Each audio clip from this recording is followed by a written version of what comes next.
السلام علیکم ناظرین، ہیلتھ ویلتھ اور ہیپینس کے ایک اور پروگرام کے ساتھ میں ڈاکٹر محمد آپ کی خدمت میں حاضر ہوں، اور اس امید کے ساتھ کہ آپ کا عید کا دوسرا دن بھی اتنا ہی اچھا گزر رہا ہوگا جتنا آپ کا عید کا پہلا دن خوشیوں کے ساتھ گزرا ہے، اور آپ نے ضرور ہمیں بھی اپنی دعاؤں میں یاد رکھا ہوگا۔ پچھلے پروگرام کو آگے بڑھاتے ہیں، ڈاکٹر سمد ہمارے ساتھ آج بھی موجود ہیں، آج بھی انہوں نے ہمیں اپنے ٹائم میں سے تھوڑا وقت نکالا اور ہمیں انہوں نے وقت دیا۔ پہلے تو ہم ڈاکٹر سمد سے سلام کرتے ہیں اور ان کو عید مبارک۔ ڈاکٹر صاحب السلام علیکم۔ وعلیکم۔ اور آپ کو عید مبارک پھر سے۔ بڑی خوشی ہے کہ پھر عید کے دوسرے دن بھی ہمیں آپ کے ساتھ بات چیت کرنا نصیب ہوا۔ کیسے گزرے سر؟ عید تو پھر وہی کھا پیے گزری ہے، اور وہی آپ نے منع کیا تھا لیکن ہم نے سنا نہیں کہ یہ کھانا بہت اچھا تھا۔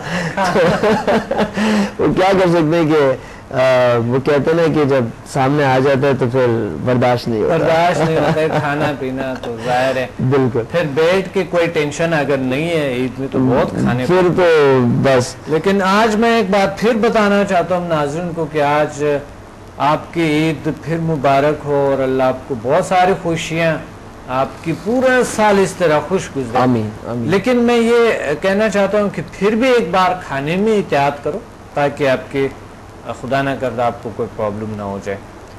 بہت احتیاط کرے، ہلکی کھانے اور زیادہ بیٹھے مت، پریشان مت رہو، اللہ تعالیٰ سب کچھ ٹھیک کرے گا۔ کچھ لوگوں کو یہ ٹینشن ہوتے عید کی چھٹیاں ہیں اور پتہ نہیں بزنس کو رکھے ہوئے ہے، یہ وہ، اللہ پہ چھوڑ دو، انشاءاللہ ہو جائیں گے۔ آپ صحیح کوشش کریں گے تو آگے بڑھیں گے انشاءاللہ۔ آپ کوشش کریں، ابھی سے پلاننگ بناؤ، چھٹیاں ہیں اچھی، اور ذہن سے ہی کام کرتے بالکل بالکل پلاننگ بنائیں اور زبردست سے آپ آگے بڑھ سکتے ہیں اور کامیاب ہو سکتے ہیں، اشرف المخلوقات ہے، آپ پاورفل ہے، طاقتور ہے۔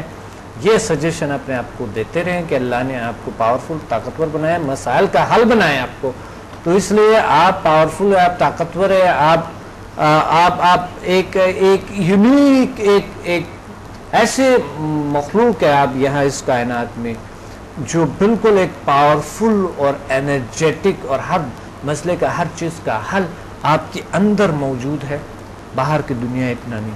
آپ اپنی کارکردگی میں بڑھا دو، اپنے صلاحیتوں میں بڑھا دو، اور ہے آپ کی صلاحیت تھوڑا سوچ کے کہ میں ہوں اس قابل کہ اس مسائل کا حل میرے پاس ہے، تو جب آپ یہ سوچیں گے آپ کی صلاحیت آٹومیٹکلی، آپ کی مائنڈ آٹومیٹکلی اس راستے پہ چلنا، اس راستے پہ چل پڑتا ہے، اور آپ کو وہ چیز نمایاں کرتا ہے، وہ چیز آپ کو اوپن کرتے ہیں جس میں آپ ورک کر سکے، کام کر سکے، اس چیز کو حاصل کرنے کی صلاحیت ہے آپ کے پاس۔ یہ کہ جو آپ نے ایک پوائنٹ بتایا کہ 3 دن اگر چھٹیوں کے ملے ہیں تو اس سے یہ چھٹی کا مطلب نہیں ہے کہ انسان اپنے دماغ سے بھی ایک چھٹی لے لے، کم سے کم آپ اسی ٹائم کو صرف کر سکتے ہیں اپنے آئندہ دنوں کی پلاننگ کے لیے۔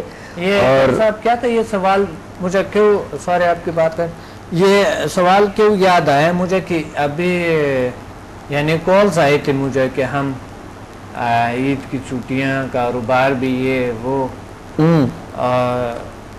ڈاکٹر صاحب ہم بہت معمولی سا سمدہ ہیلنگ انرجی کا فیس لیتے ہیں ان کا، کیونکہ ہمارے ظاہر ہے ہمارے انسٹیٹیوٹ ہے، خرچے اخراجات ہے، نہیں ظاہر ہے کہ اتنا کچھ ہے کہ وہ پھر آج کل آپ کو پتہ ہے کہ بہت تو چھوٹے سے انہوں نے ایک ایسا خواہش کیا تھا کہ میں افورڈ یا نان افورڈ یا کوئی اس طرح کی، درحال کہ میں اس کو جانتا ہوں تھوڑا بہت، وہ کرتے وہ پریشان ہے کاروبار کے بارے میں کہ یہ روزے میں کام نہیں ہوا تھا اور پھر عید پہ کام نہیں، اور ہزار عید کی چھٹیاں ہیں، پتہ نہیں کتنا دن چھٹی ہوگی، 10 دن چھٹی ہوں گی، تو میں نے انہیں کہا میں کہ آپ میرا پروگرام دیکھیں، میں انشاءاللہ اس کے سوال کا جواب آپ کو آنیے دے دوں گا کہ آپ نے کیا کرنا، تو اس لیے میں نے یہ پہلے یہ بات کہی۔ اچھا، یہ آپ نے بیسکلی ایک اور سوال کا جواب انٹروڈکشن میں ہی آپ نے دے دیا، انٹروڈکشن میں دے دیا۔ اگر اجازت ہو تو پھر ہم مزید سوالوں کی طرف آگے بڑھیں۔ بالکل بالکل۔ ڈاکٹر صاحب سوال آپ سے یہ ہے کہ سمبا ہیلنگ انرجی، میڈیسن، ریکی اور حکمت میں کیا فرق ہے؟ ریکی جو ہے وہ ایک لو فریکوینسی پہ ہے اور سمدہ بہت ہائی فریکوینسی کے. تو جب سمدہ کے اٹیونمنٹ ہو جاتے ہیں, سمدہ کو ہم اجازت دیتے ہیں لوگوں کو, اور ان کے جو سمدہ جو رکی وغیرہ جو جاپانی طریقے وہ آٹومیٹیکلی اس میں انکلوڈ ہو جاتے ہیں. لیکن یہ ہے کہ وہ ایک مقصد اس میں ٹیکنیک ایسے نہیں ہے کہ ہائی فریکوینسی پہ اتنا ہائی فریکوینسی جس طرح سمدہ ہے, یعنی سمدہ سے پاورفل ہیلنگ طریقہ, جو ہیلنگ کے جو طریقے, جو ہیلنگ انرجی کی جو طریقے میتھڈ سے, اس میں دنیا میں کوئی ایسے پاورفل طریقہ نہیں ہے جس طرح کے سمدہ ہیلنگ. اوکے لیکن اس کا یہ بھی مطلب نہیں ہے کہ آپ ان دونوں کو ساتھ میں نہیں کر سکتے. یہ دونوں ایک ساتھ ایک بیماری کے لیے علاج کا باعث بن سکتی ہیں. ڈاکٹر صاحب اجازت ہے دوسرا سوال آپ سے پوچھیں؟ بالکل. ڈاکٹر صاحب کہہ رہے ہیں کہ نظر بہت کمزور ہے, میری اینک کا نمبر بڑھتا جا رہا ہے, اس کا کوئی حل بتائیے. جی بالکل. میڈیکلی تو ہم ڈاکٹر صاحب جو کہ ایک بار آپ کی نظر ویک ہو گئی, اس کا ممکن نہیں, کچھ وٹامن کی کمی اگر ہے تو اس وجہ سے تو ہو جاتا ہے, وٹامن اے کی کمی ہو سکتی ہے, بالکل وہ تو ہو جاتے ہیں. لیکن مسائل بڑھتے جاتے ہیں, وٹامن اے سے اتنا نہیں ہوتا کیونکہ آج کل اتنے غذائیں ہیں وٹامن اے ملتے ہیں, اتنی کمی نہیں ہوتی وٹامن اے کی. لیکن یہ ہے کہ اس کی جو پرابلم ہے, آئس کی پرابلم کافی ہے, وجہ کوئی بھی ہو, لیکن ہم نے اس کا علاج کیا سمدہ ہیلنگ انرجی کے تھرو, اور یہ میں نے بکس میں بھی اس میں ذکر کیا, اور ان لوگوں کا نام بھی دیا گیا میں نے جو تقریباً بہت انتہائی بلائنڈ قسم کی پیشنٹ کو الحمدللہ ٹھیک ہو گئے. یہ سمدہ ہیلنگ انرجی میں ہے, اس میں بڑا اچھا کیا ہے. تو انشاءاللہ آپ کانٹیکٹ کریں, جو بھی ہم سے ہو سکے انشاءاللہ کر لیں گے. کہہ رہے ہیں کہ تیزابیت کو ختم کرنے کے لیے ہمیں کون سی احتیاطی تدابیر کرنی چاہیے. ڈاکٹر صاحب یہ کل رات کو میرا بھی سوال تھا, کیونکہ جیسے میں نے آپ سے کہا بالکل کھانا وغیرہ بہت ہوتا ہے, اور آج کل تو کوٹ کے کھانے میں مسالہ اور روغن کا استعمال ایسے ہو رہا ہوتا ہے کہ جیسے کہ ان کا کوئی نقصان ہی نہیں ہے. تو تیزابیت کی problem specially if I am not mistaking, اگر آپ کے بھی ایکسپیرینس میں ہے, رات کو زیادہ کر کے ہوتی ہے, اسپیشلی جب آپ رات کو سوتے ہیں ہیوی کھانا کھا کے, تو پوری رات آپ ایک ڈسٹرب پوزیشن میں رہتے ہیں, ڈسٹرب کیفیت میں رہتے ہیں, اور پھر وہ صبح بھی کنٹینیو ہوتی ہے. کیا کہیں گے ڈاکٹر صاحب؟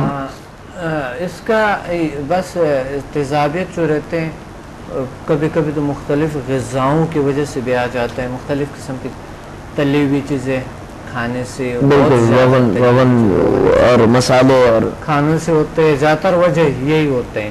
اور تیزابیت ٹینشن ڈپریشن سے بھی بڑھ سکتے ہیں. اسموکنگ سے اس کا کوئی تعلق ہوتا ہے؟ اسموکنگ سے بھی شاید تھوڑا بہت بڑھ سکتے ہیں. ہاں ظاہر ہے تمباکو نوشی سے ہوتا ہے, بالکل نیکوٹین آپ کو پتہ ہے کہ وہ تیزابیت تو تھوڑا بہت بڑھا دیتا ہے, لیکن کچھ لوگوں کا نہیں بھی بڑھاتے تھے کیونکہ آج کل سارے اسموکنگ کرتے ہیں, نہیں بھی بڑھاتے اتنے, عادی ہو جاتے ہیں اس کے ساتھ. اس کا مطلب یہ نہیں ہے کہ اس کے نقصان لازمی ہے, بالکل ہے ضرور ہے, پہ برے اثرات کرتے ہیں, بالکل, لیکن وہ اتنا ہوتا ہے کہ ہمیں سمجھ نہیں رہا ہوتا ہے, آہستہ آہستہ ہمیں ایک طرف لے جاتا ہے کہ احساس نہیں ہوتا. تو بات یہ ہے کہ اس کا ریلیکس ہو, اور آپ کھانا کھائیں, کم کھانا کھائیں, تو کھانے کے بعد تھوڑی سی چل پھرے یا کوئی اس طرح کے, زیادہ ایک دم لیٹنا.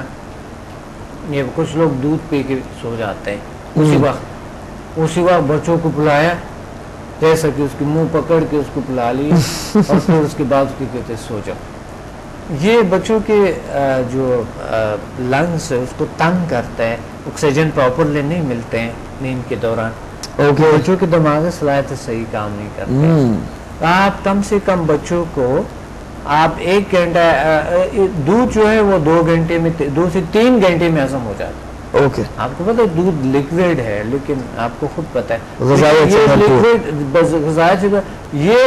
یہ جتنا گوشت کو ٹائم چاہیے کہ وہ ہضم ہو جاتا ہے, دودھ کو بھی اتنا ٹائم چاہیے. تو اگر 3 گھنٹے میں تو اس لگ جاتا ہے, اس کے نیند کو اس کی کیفیت خراب ہو جاتے ہیں. تو کچھ لوگوں کو مختلف قسم کے خواب آتے ہیں. تو تیزابیت جو ہے اس وجہ سے بڑھ جاتے ہیں, اس وجہ سے کہ ہم ٹائم بائی ٹائم اور مرغن غذائیں اس طرح چیزوں کو کھاتے ہیں، یا کچھ ویسا بھی پرابلم ہوتا ہے، کچھ کو کچھ نارمل غذا کھاتے ہیں پرابلم ہوتا ہے، تو ڈاکٹر سے آپ مشورہ کر لیں اس بارے میں، اور حل نہیں ہو سکا تو آپ تشریف لے آئیں انشاءاللہ۔ ظاہر ہے انہوں نے ڈاکٹر کو بتائے ہوں گے، وہ تو ظاہر ہے کہ نہیں، بہت سے پیشنٹس میرے خود کے پاس آتے ہیں جن کا میڈیسن سے علاج نہیں ہو رہا ہوتا ہے، اور ایون یہ کہ انڈوسکوپی وغیرہ بھی کرائی ہوتی ہے لیکن پھر بھی علاج جو ہے مکمل طور پہ نہیں ہوتا ہے، بالآخر کچھ نہ کچھ پرابلم جو ہے وہ آخر جا کے رہتی ہے اپنی جگہ پہ، بالکل، کیونکہ یا دوائی سے اگر اثر ہوتا بھی ہے تو ایک منیمل لیول اس کا ہمیشہ بیس لیول برقرار رہتا ہے اس تکلیف کا۔ ذیل سائنسز بچوں کی زندگی میں کیا رول ادا کر سکتی ہے؟ تعلیم کے حوالے سے، رویے کے حوالے سے کیا چینجز بچوں میں لا سکتی ہے؟ بچوں کے لیے کیا فائدہ پہنچا سکتی ہے ذیل سائنسز؟ ڈاکٹر صاحب بہت فائدہ پہنچا سکتا ہے۔ اچھا، انٹرسٹنگ، اتنا زبردست بچے بہت جلدی۔ اچھا، اب بچے جب آپ کہتے تو کیا ایج ان کی آپ کوئی ایج کوئی نہیں ہے، 5 سال سے اوپر ہو بچوں اٹیون ہو جاتے ہیں، ٹریٹمنٹ دے دیتے ہیں سمجھا کے، اس پہ اتنا اچھا اثر کرتے ہیں۔ پہلا سمجھا کو کچھ لوگ جو نہیں جانتے تھے وہ یہ سمجھتے تھے کہ یہ کوئی سائیکولوجیکل کوئی ایسا کوئی کچھ سجیشن ہوں گے، سجیشن کو ایسا، تو آپ کو پتہ پروفیشنل جلسے میں بھی یہ تھوڑا پروپیگنڈا ہوتا ہے، لیکن جب میں نے یہ ثابت کر دی ہے کہ پلانٹس پہ کام کرتے، پلانٹس تو سائیکولوجی یا کوئی اس کا کوئی ایسا کوئی وہ سجیشن تو نہیں دے رہا آپ کو یہ یقین کہ یہ آدمی نے مجھے یہ دے دیا تو یہ ہوا، سائیکولوجیکل نہیں ہوا نا، پلانٹس پہ یعنی جو نباتات ہے، پودے ہیں، اس پہ بھی سمجھا زبردست اثر کرتے ہیں۔ پچھلے پروگرام میں ہم نے بتایا تھا، بالکل بتایا تھا آپ نے، پھر پانی کے گلاس پہ آپ نے کہا تھا، بالکل بچوں پہ بے جان چیزوں بچوں پہ اتنا اچھا اثر کرتے ہیں کہ آپ یقین مانے ایسے کرونک ڈیزیز ٹھیک ہو جاتے ہیں جو میڈیکلی نہیں ہوتے۔ بچے آئی تھنک معصوم ہوتا ہے زیادہ، اس کی جو انرجی ندیاں ہیں وہ شاید زیادہ جو انرجی چشمے وہ کھلے ہوتے ہیں، جب یہ پاور ملتے ہیں تو اس میں واقعی ایک وائبریشن فورس آ جاتے ہیں بچے کہ آٹومیٹیکلی نشو نما اور ذہنی نشو نما، جسمانی نشو نما خود بخود ہونا شروع ہو جاتا ہے۔ بیہیویئر میں اتنی زبردست چینج آتا ہے بچوں کے، تعلیم یعنی پڑھنے لکھنے کا سست رفتار وہ بہتر ہونا شروع ہو جاتا ہے، اور آپ یقین مانے بچہ خود ہی شوق رکھتا ہے کہ مجھے سیکھنا ہے۔ بالکل، وہ بچے جو ضد کر کے روتے، صبح روتے ہوئے جاتے اسکول کو، وہ خوشی وہ بچے خوشی خوشی سے یقین مانے وہ اسکول جا رہے ہیں، اور اگر مان تھوڑی سی خود ہی اٹھتے ہیں اس ٹائم پہ، پہلے ماں اٹھا کے بڑا مشکل سے ہوتا تھا، اب بچے ماں کو اٹھا رہے ہوتے ہیں، بچے ماں کو اٹھا رہے ہوتا ہے، یہ ابھی آدھا ایک گھنٹہ پہلے ہی اٹھ جاتے ہیں۔ انٹرسٹنگ، ویری انٹرسٹنگ، آپ کو کبھی انشاءاللہ آپ تشریف لیں، آپ کو دکھائیں گے انشاءاللہ ضرور۔ بچوں کا بڑی ایک زبردست اثر کرتا ہے یہ چیزیں، یعنی ڈاکٹر صاحب اس کا اثر 80% سے 90% تک، کبھی تو 99-100% تک یہ کام کرتے ہیں۔ کم سے کم اگر اتنا نہ ہو کہ بچے میں 100% چینج نہ آئے، 50% چینج تو لازمی آ جاتا ہے، تو بڑی بات ہے، بالکل بڑی بات۔ یعنی اگر بچے آپ 5% پہ اگر آپ ان میں چینج لائیں اپنے بچے میں، تو یہ بھی بہت بڑی بات ہے۔ ڈاکٹر صاحب، ٹینشن، ڈپریشن، سٹریس کا میڈیکل میں کوئی علاج نہیں ہے، ماں سوائے گولیاں کھائیں اور سو جائیں، جب اٹھیں تو پھر سے وہی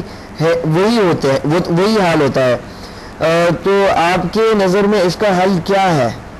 ڈاکٹر صاحب، ٹینشن کا انہوں نے پوچھا آپ سے، ڈپریشن کا پوچھا آپ سے، اور سٹریس کا انہوں نے آپ سے پوچھا ہے، کہہ رہے ہیں کہ میڈیکل میں تو اس کا گولیوں کے سوا کوئی علاج نہیں، اور ظاہر ہے گولیوں کے اپنے سائیڈ افیکٹس بہت ہوتے ہیں، آپ کیا ہیلپ کر سکتے ہیں اس بارے میں کسی پیشنٹ کو؟ میڈیکل میں اس کا حل تو ہے، لیکن ہم نیچرل طریقے سے اگر ہے کوئی بھی ہمارا ہیلپ ہو سکے نیچرل طریقے سے، یہ آپ بہتر سمجھتے ہیں کہ نیچرل طریقے سے ہم میڈیکل کے ساتھ اس کے ہمارا جو طریقہ علاج ہے اس کا میڈیکل کے ساتھ بالکل بھی کوئی تضاد نہیں ہے، مداخلت نہیں، بالکل ہاں بالکل۔ آپ یہ یہ بھی ساتھ رکھ سکتے ہیں، میڈیکل بھی ساتھ کر سکتے ہیں، نہ یہ میڈیکل کے خلاف ہے اور نہ ہی یہ کسی بھی چیز کے خلاف ہے. تو یہ واقعی اس نیچرل طریقے سے اگر آپ کا علاج ہوتا ہے تو لازمی کریں.